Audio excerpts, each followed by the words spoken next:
بسم الله الرحمن الرحيم. الحمد لله والصلاة والسلام على رسول الله صلى الله تعالى عليه وسلم. ربنا أرنا الحق حقا وارزقنا اتباعه، وأرنا الباطل باطلا وارزقنا اجتنابه. ربنا آتنا في الدنيا حسنة وفي الآخرة حسنة وقنا عذاب النار. بارزان خوشویستانم هەموو ڕۆژانێکی شەممە عسرەکەی لە خزمەتانە ئەبین بۆ تاوتوێکردنی کتێبی ئەددا وەدەوایی زانای پایەبەرز ئیمام ئیبن القەیم ڕەزا و ڕەحمەتی خوای لێبێ. دیارەم کتێبە کتێبێکی زۆر نایابە و زۆری سوودمان لێ وەرگرتووە لە دوای ئەوەی باسی بەڵاو موسیبەتەکانی کرد لە کاتی گوناهکردنە کە تووشی ئینسان ئەبن بەڵا قەدەریەکان چۆن یەنە ڕێی ئینسان بەهۆی گوناهەوە. هات باسی جۆرەکانی گوناهی بۆ کردین، لە جۆرەکانی گوناها بە باسی شرک گەورەترین گوناه دەستی پێ کرد و درێژەی دا بە باسی شرکەکە و ئەنواعی شرکی بۆ ئێمە بەیان کرد. لەوانە شرکێک کە بە زمان ئەکرێ، شرکێک بە کردەوە ئەکرێ، شرکێک لە نیەت و ئیرادەی ئینسانە ئەکرێ. ئەمڕۆ باسی حەقیقەتی شرکمان بۆ ئەکا. ئایا شەریک بۆ خوا قەراردان حەقیقەتەکەی ئەساسەکەی لە چیەوە سەر ئەڵەدا چۆنە، چ شێوازێک؟ ئەفەرمێت لە دوای ئەو مقدمەی پێشتر کە باسم بۆ کردووی پێویستە بزانین حەقیقەتی شرک بریتیە لە هو التشبه بالخالق وتشبيه المخلوق به. دووشتە خۆ چواندن بەخوا یا چواندنی هەر مەخلوقێ بەخوا. هذا هو التشبيه في الحقيقة. ئەمە تەشبیهە کە کەسێک چونکە حتا مشرکینیش زۆر کات پێیان وان نییە مەسەن ئەم شتە خوا بێ، ئەو بتەیان خوا بێ، پێیان وایە ئەم بتە هاوتای خوایە، مثيلي وكو أو كاريغري هي. لا إثبات صفات الكمال التي وصف الله بها نفسه. نك صفات كمال كان إخوة همو بدريبا بتيك بدارك زورك لوانيك بتبرستن دار برستن آجل برستن همو أمانة اعتقادي أنوانية كأم آجل إتر همو كونو كائناتي خلق كردو همو شتيك بيانوايا أما بيروزيكي تيه. ووصفه بها رسوله صلى الله عليه وآله وسلم فعكس الأمر من نكس الله قلبه وأعمى بصيرته وأركسه بكسبه وجعل التوحيد تشبيها والتشبيه تعظيما وطاعة. أفرمي أو صفات كمالاني كخوا جل جلاله خوي بو خوي باس كردوا، يعني بيغمر صلى الله عليه وآله وسلم بو أي باس كردوا. كاتيك إنسان توشي شريك بو خوا قردان أبيت خوای گەورە نەکسە بەسەر دڵی ئەهێنە چاوی کوێر ئەکا بەهۆی ئەو کەس بە خراپەی کە کردوویەتی تووشی نەکەساتی ئەکا بۆ دواوی ئەهێنێتەوە. خوا بە یەکزانینی لێ ئەبێتە تەشبیهات، شتێک ئەشبهێنێ لە تەوحیدی خۆیان دای ئەنێ.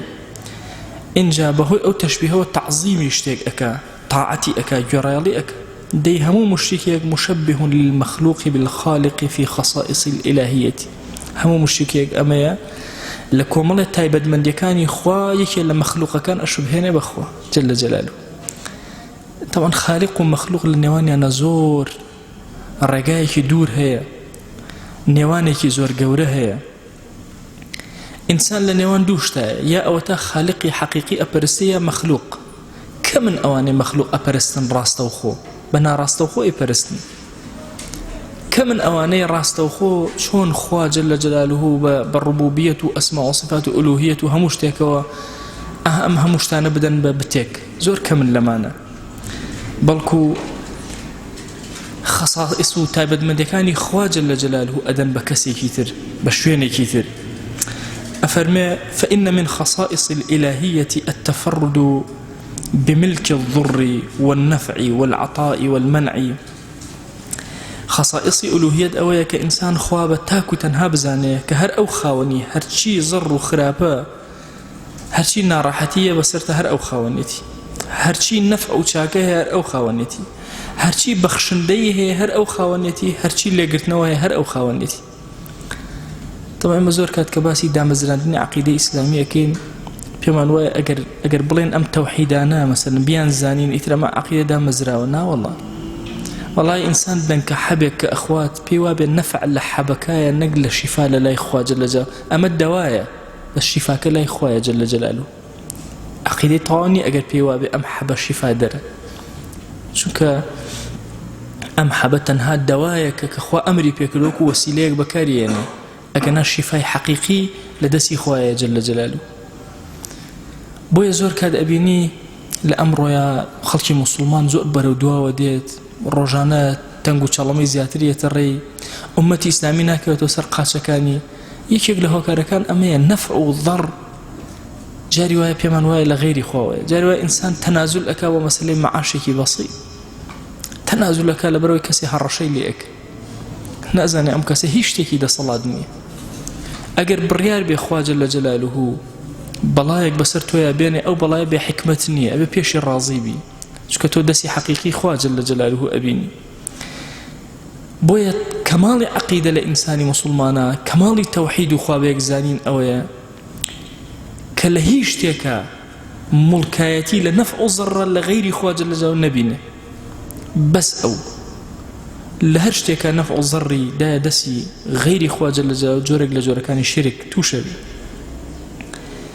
دەی هەندێکیان دوعا، خەوف، ڕەجا، تەوەکل ئەمانە هەمووی بەخوا بێ. ناکرێ من دوعا بکەم و داوا بکەم لە غەیری خوا، بترسم لە غەیری خوا، ئومێدم هەبێ بە غەیری خوا، پشت ببەسم بە غەیری خوا. یعنی حتا لە مەسەلەی خەوفە بە حەیاتی نەبوو کەسی موسڵمان بترسێ. طبعا خەوفێکەیە خەوفێکی طەبیعیە لە ئینسانە. مثلا ئینسان لە شێرێک ئەترسێ، لەوە ئەترسێ کارەبایە بیگرێ، ئەمە خەوفێکی طەبیعیە، خوا دایناوە بۆ ئینسان پارێزگاری لێ بکە، ئەو خەوفە ناچێتە بابی شیرکەوە. بەڵام پێت وابێ لە ترسەکەتە کە ئەو شتە خۆی بۆ خۆی زەرر لە تۆ ئەدا، ئەوە تۆ عەقیدەتدا نەمەزرا. کام کەسە زۆر دڕندەیە لەسەر زەویە، کام مەسئول با بڵێن زۆر دڕندەیە، کام حیزب زۆر خراپە، کام دەوڵەت و حکوومەت زۆر بێدینە، لە بەرامبەر ئەوەی ئایا چی بکە لە تۆ ئەبێت تۆ زۆر خۆگەروی. ئەنێمە لە ئەمڕۆیە ئەبینین موسڵمانانی جیهان، موسڵمانان ئیغۆرە بینی لە سین، دیقەت ئەدەی ئەم هەموو ئەشکەنجە و ئازار و تەعزیب و یعنی زۆر لێکردن و گۆشتی بەراز بخوا و سووتاندن و ئەمێنێتەوە. بۆ چونکە عەقیدەکەی بەرنادا، بۆڕما ئەبینی هەروە. ئەی ئێمە چی؟ ئێمەش بە هەمان شێواز ئینسان لەسەر عەقیدەی خۆی ئەبێ زۆر چور و پتە و بەردەوام بێت. تەسەوور کە یعنی پێغەمبەران عەلەیهیمو السەڵاتو وەسەلام هەیان بۆ بە شمشێر کراوە بە دوولەتەوە، ئۆفێکی نەکردووە، چونکە ڕازیە بە ئەمرەکەی خوا و عەقیدە و ئیعتیقادی کامیلی دامەزراوە بە خوا جەلە جەلالوهو. ئەصحاب ڕەزا و ڕەحمەتی خوایان لێبێ بۆ ئەو هەموو عەزاب و عیقابە نەئەدران، بۆ زەڕەیە تەنازولیان نەکرد. بۆ کاتێک کە پێغەمبەری خوا صلی الله علیه و آله وسلم ڕسوولەکانی ئەنارد، ئەوانەی کە نامەیان ئەبرد، ئەصحابێکی زۆر هاکەزایی یەکێک لە هاوڵانی بەڕێز ئەم نامەی هەڵئەگرت و ئەچوو بۆ لای کیسرا و بۆ مقەوقس و نازانم نەجاشی و کێ ئەو پاشا گەورە گەورانە، زۆر بە غیرەت و عیزەتەوە پارەی دنیا هەرچی شتە ئەخرایە بەردەسی وی تەنازولێ بکات لە دینەکەی، ئەبەت تەنازولی نەئەکرد. زۆر کاتێمە ئەبینی جاری وهەیە سێرەکەی کەسێک داعیشە، بانخوازێکی ئیسلامی سێرەکەی لە ڕێ لا ئەدا، ئەو هۆکارەکەی ئەوەیە هەل لە ئەساسەوە خەلەلێک لە عەقیدەیە هەبووە، لە نەفع و ضەڕا بووە، تێنەگەیشتووە. من بەڕاستی زۆر ئیسفادە لە پەیامەکانی نورەکەم. ئینسان پەیامەکانی نور ئەخوێنێتەوە، جورئەتێکی زۆر سیر پێ ئەکە. پەیامەکانی نور پێت ئەڵێ تۆ بە تەنها نیت، هەموو کەون و کائینات لەگەڵ تۆیە تاعەتەکە و عەبدایەتی ئەکە و خواناسی ئەکە. ئیتر تۆ بۆچی تەنازول بکەیت؟ لە پێناو کێیە تەنازول بکەی؟ بۆ کێ بکەی؟ بۆیە عەزیزانم ئێمە لەم زەمەنە بە تایبەتی لە هەموو کاتەکان زیاتر پێویستمان بەو دامەزانی عەقیدەیە، بەو ماناقۆڵە، نەک دامەزانی عەقیدە بەو شێوازەی کە من هەندێک مستەڵەحات بزانم و هیچ. ئێمە سەدان گەنجمان هەبوو لە ڕێیا کەوت و لایدا، هێز و توانای نەبوو بڕەوی ئەم دینداری و خواناسیە بکە. سەدان مەلاشمان هەبوو لایدا، عالمی گەورەمان هەبوو لایدا. هۆکارەکەی چییە؟ دانەمەزرانە و تێنەگەیشتنە لەم معنایە کە نەفع و ضەڕ بەدەستی خوایە جەلە جەلالوهو. لە دوای نوێژەکان یعنی ئەڵێن اللهم لا مانع لما أعطيت ولا معطي لما منعت. خوایە هەرچی تۆ عەتات کرد کەس ناتوانێ مەنعی کە، هەرچی تۆ مەنعت کرد کەس ناتوانێ پێمان بەخشێ. دەی ئەگەر ئەمە لە دڵمانەدا بمەزرێ، ئینجا تەوحیدی تەواوەتیمان هەیە، لە حەقیقەتی تەوحید تێگەیشتوین. ئەفەرمێ هەر کەسێک یەکێک لەم شتانە چ ضر و نفع، چ عطاء و منع، چ دعاء و ترس و رجاء و توكل. أما بدا بيشي لمخلوقات أو مخلوقاتي شبهان دو بخالق بيوايا كان أم كسا خالقتك جورك لتواناي هي دا صلاتي لنفع وضر لهرشتك لوا بتانا. ويما وصى سعيد نرسي كاتك لخوا بيغمرجان صلى الله عليه وآله وسلم بيأفرمي لا تسأل العربية دو معناه هي يعني برسيار مكا يعني دوامك حتى وفاتك نبرسياري لكسك نداوي لكسك شو تيجي يشتبو بقولي لمعنى أو تيجي يشتبوك إذا سألت فاسأل الله وإذا استعنت فاستعين بالله. أجر دعوات كر هل أخوا دعوات كر دعوك ومك تكر هل أخوا دعوك ومك دي لم كسا كالفام تركيه بك تشبيه خالقي جورب كات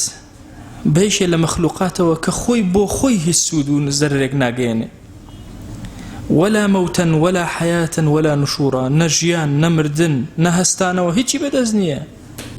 بو خوي بدسينية شجاي بو غيري خوي أأم بي بشبهيني بخوايك عظيمي بدا صلاته وكهرتش اشتا بدسي أو هرتش اشتاك أو منعي كد بيداني نية أو بيداي همو دنيا منعناك بخوا أقد درقاي رحمتي كردوا كسنا تواني أو درقاي داب خالت أقد درقاي قشي لداخستي كزنا تواني بوتبكات ويزور كاد إنسان أبيني لخواني عقيديكي باشيشة سيركي أتشيل للساحرك أترسي على نوكو سحركم لبك تبهدوا يام ساحرة ضر النفع بدزبه تو أنا هيتشي هبي يان جاري وهي كسي مسلمان لخويا والله ما وصل من لجنوك أترسم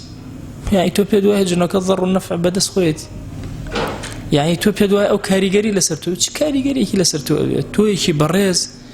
كخوا أمري كردوا بدرجاي ميجو بيغمبران لإنسان هاتون أون شون كوتيبو يان لشتاني مجهول جاري ويا كسيك أبيني أترسي لوي نخوشك نخوشي بلاوي بتولي أترسي كسي إيماندار أبي زور دامزرا بي لمشتانا إنجا خاوني توحيدي شي طواو هم أوانا نفع زر ني يعني هشتاك بدس خويني أو في موابي مواصي خالة أو أجرته كأفرمي جارة كسيك هاتو ولا كسيك يا مواصي قوري كوية على الشيخ يك بخوي منالي نبو خالق هاتون بولا بو يخوى منالي أم بيعطاك الله تكاك العربي الله فاقد الشيء لا يعطيه هو أجر نفعي هو أبو خوي نفعي أبو لبرو إيما براسي هندي جار بمن ويا اشتك من ليون بو بمن ويا مساحرة زاني لكوي اشتك من كل الساحرة وانا بزاني يا خويا زاني شي دولة من يقول بتوي ناوت خويا شو هالي يقرتو لبرو إنساني مسلمان هم عقلي بخاته قر هم توحيدك بي بارزي خوابيك زاينك بي بارزي دي جورك لجوركاني تشبيه أقبح ترينيان أويا كسيكي عاجزي فقير هيج بداس داري بردي مروفي بشبهاني بخوا مقتدريك وسرسر مانو أو غنيو أو دا صلاتي وسرها مشتكاها خصائصي إلهيات زورن كمالي مطلق بس يخوايا لهم الركانة وبشوك ترين نقص نا لذاتي خوانا لكردو وصفاتي خوايا نية دي أبي عبادة تنهاب أو بكري هر أو بقورة بزار إجلال وخشيت ما لبردم أو هبه دعاء لو بكين بقرينا ولا أو توبة لا أو بكين بجد بو بسين داوي كومق لو كين دب أخوة أبي الطواوي الزليلي لقل طواوي خوش بستيمان بو أو به دي أما عقل مان شرع فطرتي خو من داوي أما أكا فطرت داوي وناك اشتك هاوتاي خوتي لخوت كم ترتو برسشي بو بكيتو لي بترسي فطرة قد أميناوي عقل أميناوي شرعج أميناوي دي ما دام أمس سيدانا نيانوي نعقلد نفطرتد نشريعتد نايوي شكتو أو كسيك التشبيه أكي بنمون الجاري وهي إنسان يت تنازل أكا لمسألة مادة وكسيك يعني أم تنازل كرنا ومادة لبرامبر كسيكا ليه لبرامبر حزبك لبرامبر حكومتك لبرامبر هر كسيكا شو الزمن إما وهابوك حزب همو جمعة كان يجياني داير كردو الشيوية سر بيشوركا دیقەت بدە کە ئەهێوێ ئەم کارانە بە تۆ بکە، سەرە پێشۆر بکە، سەرە پێ زەلیل کە. ئەگەر تۆ پێت وابێ ئەگەر ئەو تەعینت نەکایتە تەعین نابی، تۆ لە عەقیدەی ئیسلامی هەر تێنەگەیشتی. ئەو کێیە چی بەدەسە؟ بۆ خۆی نەخۆش کەوێ توانێت خۆی چارەسەر کە. شیفا لای کێیە؟ یان جاری وایە ئینسان پێی وایە فڵانە مامۆسا، فڵانە شێخ، فڵانە قەبر، پێی وایە شیفا لە لای ئەوە. جا خۆ ئەگەر ئەوە شیفا لای خۆی بە خۆی نەئەمرد، ئەگەر ئەم کەسە خۆی نەخۆشەکەوێ، قەیناکە ئینسانی مسلمان جاری وایە تەڵەبی دوعا لە برا مسلمانەکەی ئەکا. پێغەمبەریان صلی الله عليه وآله وسلم داوای دوعای خێری لە ئیمامی عومەر کردووە. ئەفەرمێ لا تەنسانا یا ئەخی من صالح دعایەک. ئیمامی عومەر ئەفەرمێ هیچ شتێکم لە ژیانە بە ئەندازی ئەوە پێخۆش نەبوو کە بمنیوت براکەم، کە ئاعتیمادی خستە سەر دوعای من. ئەفەرمێ زۆر ئەوم بەلاوە خۆش و مقدەس بوو. دەی ئەمە قەیناکە ئینسان بە کەسێکی دیندار ئەڵێ دوعایەکی خێرم بۆ بکە، نەخۆشم بەشم خوای گەورە شیفام بدا، مەسەلەن دوعای خێرم بۆ بکە خوای گەورە نەجاتم بدا لە فڵانە گوناه، دوعای خێرم بۆ بکە خوای گەورە هیدایەتم بدا، علمم زیاد کە، هەر شتێک لەمانە لە بەڵاو مقدر لام بدا. ئەمە قەیناکە. بەس تۆ قەناعەتت وەها بێ ئەم کەسە نەفع و ضەڕ و هەرچی شتە بەدەستێتی کەماڵی هەیە، ئەو کەسە چییە؟ ئەو کەسە خۆی نەخۆش کە شیفا خۆی پێ نادرێ. بۆیە ئینسانی ئیماندار ئەبێ هیچ مەثیل و نیدێک بۆ خوادانە، هیچ شەبیهێ بۆ خوادانەنێ. دێ وەڵاهی ئەمە وەرە کەسێکی فەقیری سادەی بێ کەڵک تۆ دابنێ، لەوە خراپتر. یعنی جاری وایە ئینسان یەت عەبدایەتی لە بەردەم مشکێکە ئەکا، ئاخر مشک تۆ چیت؟ پێی وایە نەفع و ضەڕی بەدەست، یا لە بەردەم مانگایەکە، یا لە بەردەم دارێکە، لە بەردەم خوڕمایەکە. مشرکینی قوڕەیش ئەهاتن لە خوڕما بتێکیان دروستە کرد، حتا ئەیانتوانێ عەبدایەتیان بۆ کرد، داوایان لێ کرد بیان پارێزە، ڕزقیان زیاد کە، دوای برسیانە بۆیان خوارد. یعنی ئینەهو لەئیلاهٌ لەذیذ. باشە تۆ وەرە تەسەووری ئەمە بکە ئینسانیت عەقڵی چەند یەتە خوارەوە. دێ وەرە واقعی خۆت سیر کە ئەگەر عەقیدەت دامەزرا بێ چۆن دامەزرانێک، یعنی چۆن خۆت لە شیرک قەرار ئەدەی، پەنا ئەدەی لە هەموو ئەو شێریکانەی کە بۆ خۆی گەورە مەسەلەن بڕیارە ئەبێت لە هەر هەمووی هیچ شتێک نەشوبهێنیتە خوا. ئەمە بەشێکی گرنگە لە مەسەلەی شیرک. چونکە شیرک دوو بەشە، یا خۆت ئەشوبهێنی بەخوا وەکو ئیمام ئیبن القەیم باسی ئەکا، یا شتێک ئەشوبهێنی بەخوا. نابێ هیچ شتێک بشوبهێنی بەخوا لە صفاتی کەماڵی خوای. عبودیەت لەسەر دوو قاج وەستاوە، تەواوی خۆشەویستی، تەواوی زەلیلی لە بەردەم خوایە. ئیتر خەڵک هەرێکی بە شێوازێک کە لە عەبدایەتیە زیاد و کەمەکە، ئەم دوو خاڵەی زیاد و کەمەکە، خۆشەویستی هەتا زیاتر بێ بۆ خوا جەل جەلالوه، زیاتر لە مەعانیەکەی تێئەگا، لە مەعانی عیبادەتەکەی تێئەگا، هەتا زەلیلی لە بەردەم خوای، خۆی بە کەمتر بزانێت لە بەردەم خوای زیاتر حاڵی ئەبێ. دەی هەر کەسێک خۆشەویستی و زەلیلی خۆی باشە بدا بە غەیری خوا جەل جەلالوه، ئەمە شتێکی شوبهانوە. ئەو شتەی شوبهانوە کە پێی ئەدا بەخواوە جەل جەلالوه، چونکە بێ ئەم دوو شتە خصوصیەتی خوا بێ. باشە ئەکرێ ئینسان فطرەتی، عەقڵی، شەریعەتی داوای شتێکی لێ بکە کەچی ئەم بە پێچەوانە بجوڵێتەوە. بەڵێ بۆ چونکە فطرەتەکان شەیاطین تێکی ئەدەن، حتا عەقڵەکان شەیاطین تێکی ئەدەن. يعني شيطان زين لهم أعمالهم، يعني شيطان تزيين أعمالكان أكا بو إنسان جواني أكا واد لي أكا بيدواي إشي كي زور باشكي تخرابي شكي. وهي مسائلي حسن قبح الشيطان هند جار كاريجي لستو داني، هند جار لمسألة فطرته كسك فطرتي زور باك الشياطين إنس الجن فطرتك تيكدن، فطرة أساسيتك إنسان. بۆیە خوا جەل جەلالوه پێغەمبەرانی عەلەیهیمۇ الصەلاة وەسەلام ناردووە هەتاوەکو خەڵکی بگەڕێنەوە سەر فیطرەت و سەر عەقڵی سەلیمی خۆیان. یەهدی الله لنووریه من یەشاء، کە خوای گەورە بەهۆی ئەوە هیدایەتیان زیاتر ئەکا. دەی بزانە چۆن سوجدە سەر بخەیتە سەر زەوی. ئەسێ ئەمە هەر ملەتی کورد و دیقەت بن، ئەوەشمان بێدینە ناتوانێت سوجدە بەرێ بۆ دارێ مەسەل، چونکە پەیامی خوا بەسەر سەریەوە هێشتا ماوە. حتى ملحدەکان بێنە کە ئیلحادەکەن بزانە کامیان هەیە بتوانێت سوجدە بەرێ بۆ بتێ بۆ دارێ بۆ ناتوانێت، بۆ چونکە پەیامی خوا ئەوەندەی تێگەیاندووە، ئیسلام ئەوەندەی تێگەیان لەناو کۆمەڵگایەکی موسڵمانە پەروەردەبووە کە دار هیچ نییە، وێ ناتوانێت سوجدە بەرێ. دەی کاتێک کە ئەمە لە سوجدە بردنە ئێمە جوان تێ ئەگەین، ئەوە دارێک دانراوە کەسێک سوژدەی بوو ئەوە بەلامانەوە زۆر بچووکە بێتەوە یان سوژدە بۆ مرۆڤێک ئەبە بەلامانەوە زۆر بچووکە بێت چۆن نەبێت سوژدە بۆ مرۆڤ بەرێ یان ئەوەتە سوژدە لە بەردەم مەسەلەن مشکێکە ئەبات بەلامانەوە زۆر سوژدە بۆ مەلائیکەتیش بەرێ بەلامانەوە بچووکە بێتەوە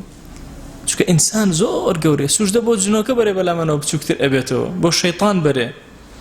دەی وەڵاهی چۆن سوژدەکە ئاوا لە پێش چاومانە ئێمە ئەیبینین کەسێک سوژدە ئەبە و ئەڵێن شەریکی بۆ خوا قەراردا ئەستا ئەگەر ئێمە کەسێک بێت لێرە بەڵێ کاکە سوژدە ئەبم بۆ ئاڵایە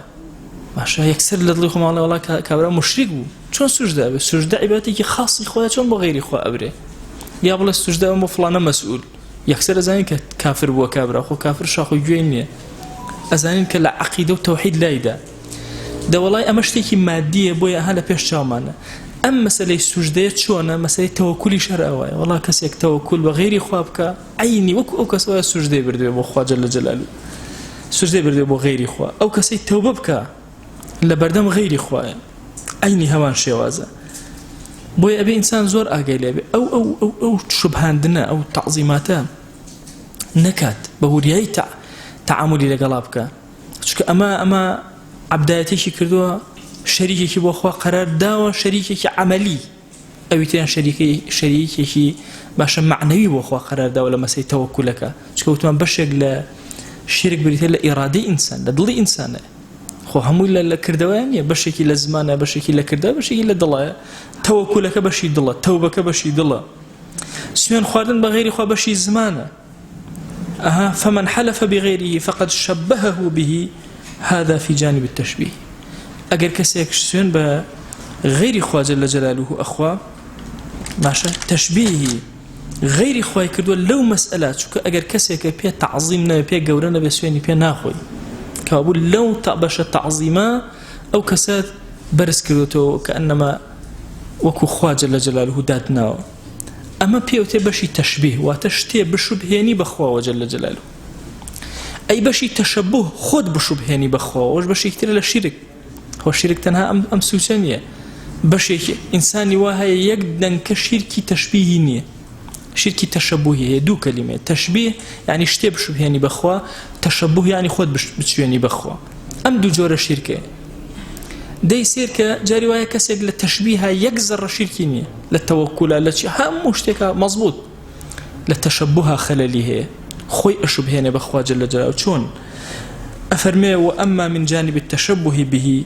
فمن تعاظم كسي خوي بقورة أزاني وتكبر متكبرا ودعا الناس إلى إطرائه في المدح والتعظيم والخضوع والرجاء وحشا خلق باهان أدا بانجان أكابوي بيايا هل بدن بوي بقوري بزانن بوي خوان نويكن لبردميا بوي پناو هاواريان بولاي أمبيت أيوة دلي خلق لقل أما بي بيوز بي بموا لم بترسن رجاء بمبي پنابو أمبينن دەی ئەوە خۆی شوبهاندوو بە خوا جەل جەلالوه ئەوە پشکەکانی خوا جەل جەلالوه بۆ خۆی ئەوە بکە ئینجا هەیانە منازعەی خوا کە لە ڕوبوبیەتە هەیان لە ئولوهیەتە پێی وایە کە ئەم ئەتوانێ مەسەلەن مناڵ بە کەسێ بدا ئەم ئەتوانێ کەسێ لە مردن ڕزگار بکە ئەم ئەتوانێ کەسێ ژیان بە کەسێ بەخشێ کە هەموو سەرزەوی کۆکەیتەوە هەموو جارە مێرولە ئەبینم سبحان الله ئەوم بیرەکەوێتەوە کە مێرولەیەک ئەبینم ئەڵم باشە ئەگەر هەموو ئینسانیەت کۆ بێتەوە بیانەوە جوڵە بخەنەوە ئەم مێرولەیە وەکو ئێستەکە هەیەتیە واتە حەیاتی تێ بکەن ناتوان دەستەوسانە بن هەر هەموو ئینسانیەت دەی خوایە جەل جەلالوه سێرەکەی ئەبەم جەماڵ و کەماڵ و جوانیەوە ئەو حەیاتەی بۆ بەخشیوە تۆ پێت وابێ تۆ ئەتوانی حەیات ببەخشی بە کەسێ ژیان بە کەسێ ببەخشی ئەمە تەشەبوهە لەوەی کە ململانێت کردووە لەگەڵ خوایە جەل جەلالوه بۆیە لە صحيحة هاتووە لە فرمودەیەکی صحيحة کە پێغەمبەریان صلی الله عليه وآله وسلم ئەفەرمێ لە حەدیثی قودسیەیە طبعا خوایان ئەفەرمێ العظمة إزاري عظمة و گەورەیی پشتەماڵەی منە والكبرياء ردائي كبرياء تكبر خۆ بە گەورە زانین ئەفەرمێ ئەمە عەبای منە فمن نازعني واحدا منهما عذبته هەر کەسێ منازعەی من بکە شانە لەگەڵ منە بکات لە یەکێک لەم دووشتە لە عەزەمەت خۆ بە عەزەمەتکردن و تەکەبورە ئیلا عەزابی ئەدەم بچووکی ئەکەمەوە لە فەرمایشتێکە فەرمێن بەقەدەر مسقالە زەڕەیە کیبر لە دڵتا بوو أقوب أدري يسر أو كبرت كمنا أجت باب الشركة وشركة تشبه زور ولا شركة تشبيه خطر ترى شو زور إنسان بعقل خوي أجرته ولا شركة تشبيه في ترد الرأي شيء أجرته بلام شركة تشبه جاري وهي كسك خوي لي أقوره سيرنا بلاتنا يعني فرعون بل أنا ربكم الأعلى نجلة من خوي يوم بل من پروردگاری يوم يعني من پروردگار هر برزكي يوم أوان بيبله يعني من دروستان أكم من أتان مرينم من أتان جيانم من رزقتان دم يعني أي والله هرشي اشتهي منه لألوهية تجاوز يقول والله عبداتي مبكن الله من پروردگاری يوم دي قد أدي لمسألة أم جور شركة كان خطر إنسان قزرية لما لدليابي بيوابي خوي لخلق باشترى بيوابي خوي بخلق مروفا كان بقورتر بزانه أما صفتي كسي إيمان دارنية بويا أفرمي بير كنوا إمام ابن القيم أفرمي رضا رحمة الله عليه أفرمي بير كنوا أجر كسي مصور به رسمه بكيشه رسمي أجله كيشه يان بهيكل دروسي كده عشان تاشي دروسي كده وكمان لزانان أفرمي ما بس تاشينا أفرمي للرجل قيامتها يكيق لواني شديد ترين جوري عذابي أدري أو كسي كتصويري كده رسمي كي دروس كردو يان دارك يان رسمي كي تاشيوه بتك باش هي جان دارك پیغمبر صلى الله عليه وآله وسلم أفرمي أشد الناس عذابا يوم القيامة المصورون شديد ترين جوري عذاب وعقاب لنا وجهنم أبوكي وكسيك كوا مصورة تصوير اشتيك كحياتي تيا يقال لهم أحيوا ما خلقتم أو اشتيك ودروستان كدو خلقك خلقتان كدو دروستان كدو فرمو جياني تيكن وجياني تيكن يان أفرمي پیغمبر صلى الله عليه وآله وسلم لفرماشي قدسية أفرمي خواجان أفرمي ومن أظلم ممن ذهب يخلق خلقا كخلقي كي وكو أكس ظالم ترى كي يشتي دروسك وكو مخلوقاتي من ميرو ليك دروسك أيتاشي بتشوك دروسيك فليخلقوا ذرة وليخلقوا شعيرة كين أمانة دي بابين ياق ذرة دروسكن بابين يكشتي بتشوك لوشتا بتشوكانا خلق كان إيجادي كان لنبونا وبهن فهو إنسان يد أوستيل شون لنبونا وبمان هم بتسليم بين بويك بس خوايا جل جاو لنبونا واشتهيني إما ممكن التجميع يشتكين خوا عقلي بيدا من سليقي داوينتي أكريكم والله مواد كوكينا وكم والله مواد تيادروسكين كم والله مادة كوكينا وكيميائي تيادروسكين نووي تيادروسكين أكري كو أكينوا بلام إيجاد بس خوا جل جلاله أتوانشتي بين توجوده هيج كسيك ناتواني دي أفرمي ما بستم إمام ابن القيم أفرمي أما حالي كسيك صورتي يشتيكي دروس كردو أما حاليتي خوا جل جلاله أو عذابي أدا أي أجر كسيك خوي بو خوي صورتي خوي والا كرد بك أنما خوا جل جلاله بيوا بدا صلاة دار ودس يشتي بدسه أما كابرا خوي سور أزانه هيجي بدزنيا بتيكي تاشيوا أخوة أدري سر أو بتيك تاشيوتي فرمو أم كلا شريك دروسي كردو فرمو حياتي تيك حياتي أنا كعذاب أخوي لنا ودوسها يا هرشتي كي ترك دروسي كردو بويا أفرمي دي ورا أجر كسيك تنها لقل وشي مصورة شان بك لقل خوايا جل جلاله أما عقوبي بي أي أجر كسيك لو شزور جورا كان شانيك مليكي وهي ناوي خوي لنا شاهنشاه يعني باشا كان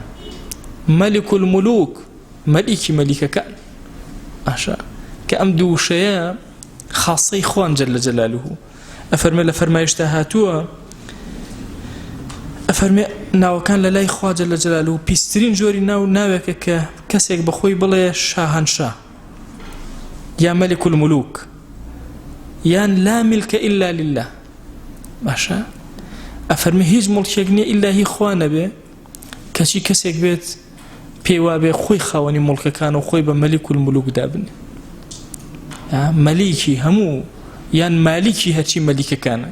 يا مالكي سرزي بو ملاكونا كان زور جوان لعقيدتي يشتبون أهاتن حتى أم كتابيك يعني كري كتابك وانا كان زور إلى دزنوسا كان ما وتوتيا بس أنا صاحبي مجازي أم كتابه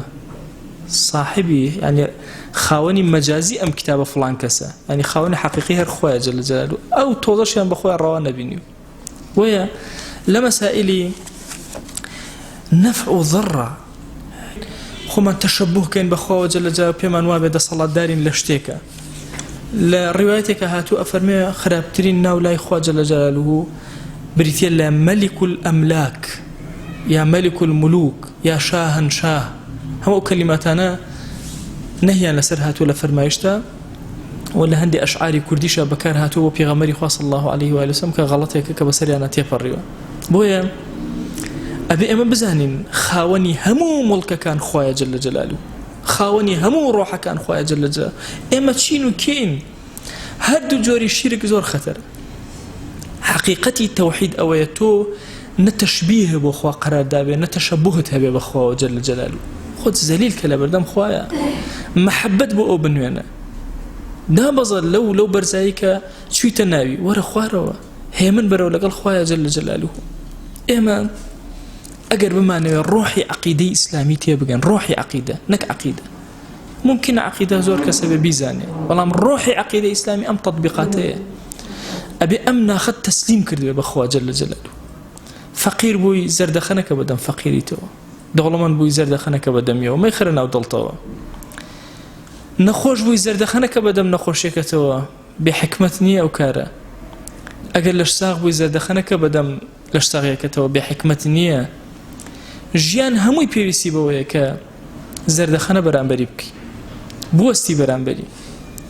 ئێمە مادام خاوەنی عەقیدەیەک بین صاف و ساغ لەگەڵ خوایە یەک زەڕ نابێ خەوف لە دڵتا هەبێ گیرای کرایتە سژنێک بە تاقی تەنها خوا تۆی هەڵبژاردۆ بۆ ئەو شوێنە عەبدایەتی تیاکی لەناو کۆمەڵێکا بووی گیرایی خوا تۆی هەڵبژاردۆ لەناو ئەو کۆمەڵە خەریکی خزمەت و داعوە و بانگەواز بی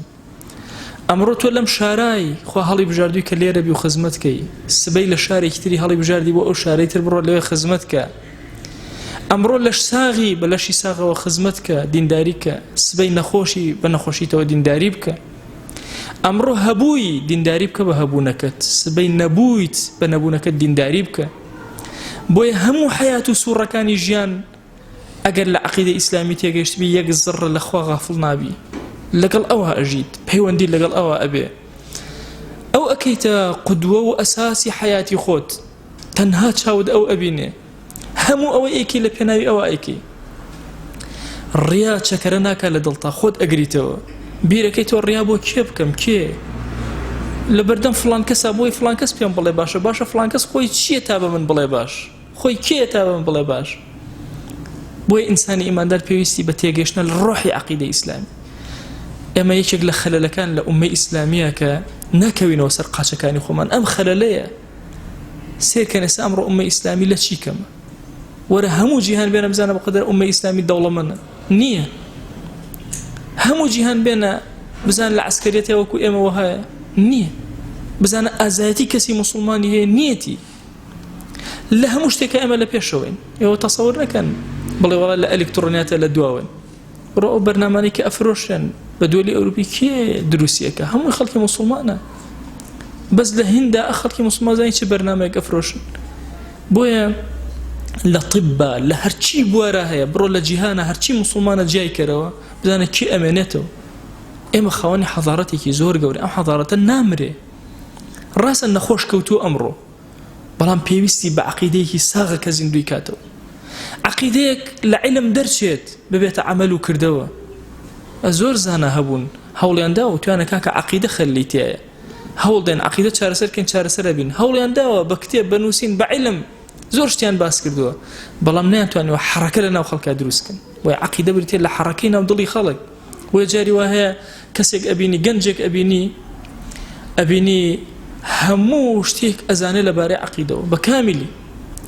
کەسێکی پیری سادەش ئەبینی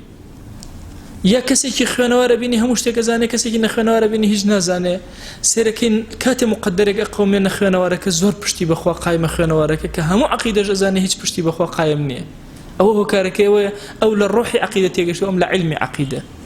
بۆیە ئەم پێویستمان بەوەیە لە حەقیقەتی تەوحید تێبگەین بزانین حەقیقەتی تەوحید کامەیە بزانین شەریک بۆخوا قەراردان لە تەشبیه و تەشەبوهات چۆنە ئەمەمان پێویستە ئێمە بەڕاستی بۆیە هەر یەکێک لە ئێمە ئەبێ خۆمان ڕاماڵین لە گوناهی شرک ئەصحابی ڕەسوڵ الله صلی الله عليه و آله وسلم لەیەکێ لە غەزوەکانە بەس سیواک جێشی ئیسلامی سیواکیان ناکرد سیواک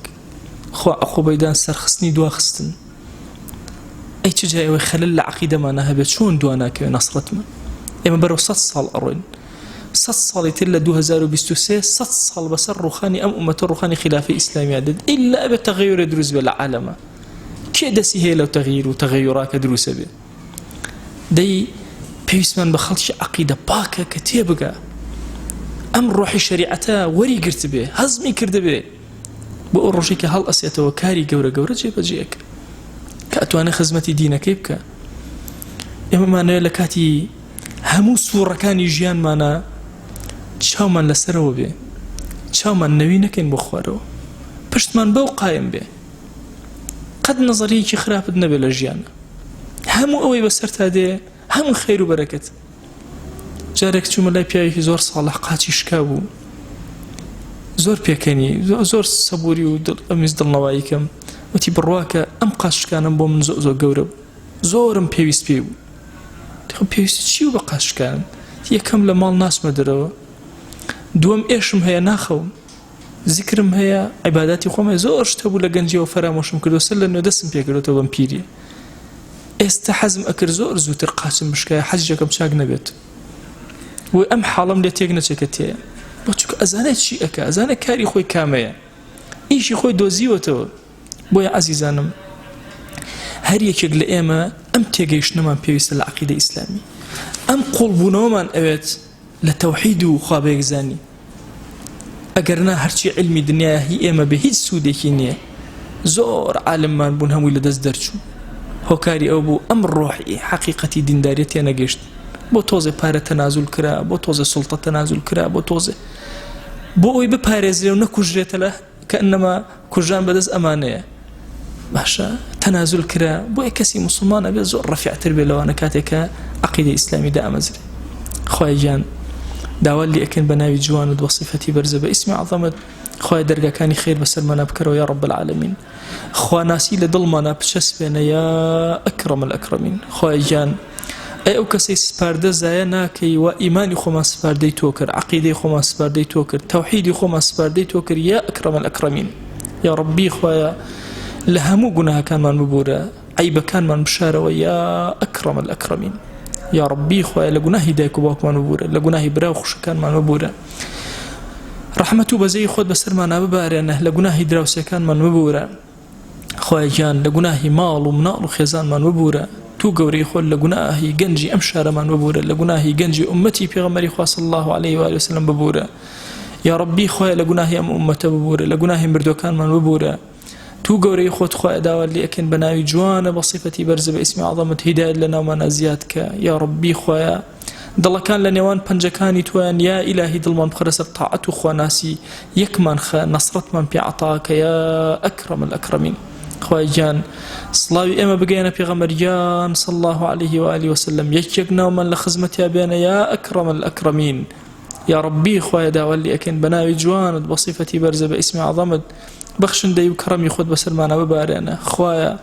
داوای ڕزقی حەڵاڵت لێ ئەکەن یا رب العالمین ئەوەندە حەڵڵمان بدەرێ محتاجی حەرام نەبین یا ئەکرەم الئەکرەمین خوایە تۆ زۆر دەوڵەمەند ئێمە زۆر فەقیر و هەژار لە هەموو ڕوویەکەوە هەژار لە عیلمە هەژار لە داراییە هەژار لە صحەتە هەژار خۆماندایە دەستی تۆ یا ئیلاهی خۆماندایە پەنای تۆ یا ئەکرەم الئەکرەمین تۆ کەریمی کەس ڕەت ناکەیتەوە ئێمەی گوناهباریش ڕەت مەکەرەوە یا ئەکرەم الئەکرەمین بمان بەخشە ڕەفعی دەرەجاتمان کە لای خۆت یا ئەکرەم الئەکرەمین دامان مەزێنە لەسەر ئەم خواناسیە یا ئەکرەم الئەکرەمین یا ربی خوای گیان داوا لێ ئەکەین دوعاکانمان قبوڵ کە خوای دوعاکانمان قبوڵ کە خوای ئێمە زمانمان کولە لە دوعایە بە زمانی پێغەمبەریان صلی الله عليه و آله وسلم دوعا ئەکەین خوای ئەو خۆشەویستەمان لە هەموو عمریا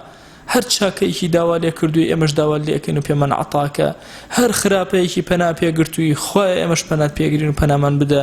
آمين آمين والحمد لله رب العالمين وصلى الله على سيدنا محمد وعلى آله وصحبه وسلم تسليما كثيرا أبدا إلى يوم الدين خواه يقول لقناه من الشيء وجبوري خواه لمن قبلكم موفق من الشيء